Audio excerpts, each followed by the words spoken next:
Si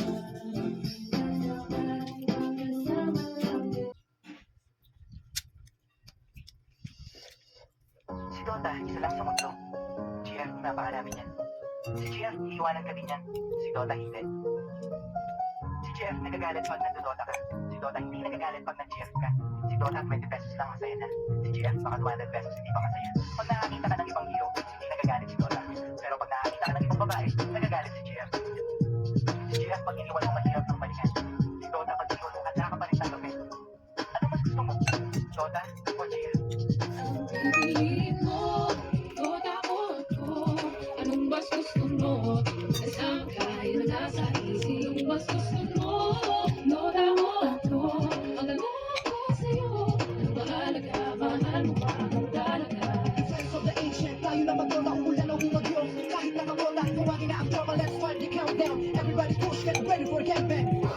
Pumatak na ang buko, within 3 minutes ang bilis makabuo. Parang basketball na, make me like Mike. Sa dami ko ng kills, ako'y naging no tiny fan. Bakit os yan, pagkatapos niyan, tayo na mag-rush yan. Nice strategy, para bang Mineski and skills are tight. Para bang si Ike, destroy the last tower, panalo ang kuhain. Pasagin na natin ang puno ng ulawin.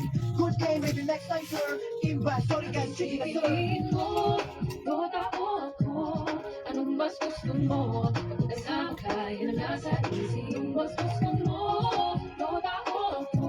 Ang tanong ko sa'yo, ano mahalaga, mahal mo ba ang talaga? Pag naglalaro, anong ligaya ang nadarama? Nalilimutan ang problema at pag nadarama, di ako nagdadrama, tignan ng pagkakaiba. Kapag sinaktan ka ng girlfriend, puso ay nagigiba. Kapag meron kang pera, kapag meron kang TF, ang Dota 20 pesos na rin, mapupunta kay GF. Kung hindi na kaya mahalin ng Dota, kailanman yan ay nagbibigay from kahit sa sino man. Ano ba ang nakita mo sa Dota na wala ako? Kaya ka ba mahalin ang Dota ang sinasabi mo? Ang Dota ay laro na pwede mong paglaruan. Huwag mong itulad sa akin na nasasaktan. Ano ba ang nakita mo sa Dota na wala ako? Kaya ka ba mahalin ang Dota ang sinasabi mo? Ang Dota ay laro na pwede mong paglaruan. Huwag mong itulad sa akin na nasasaktan.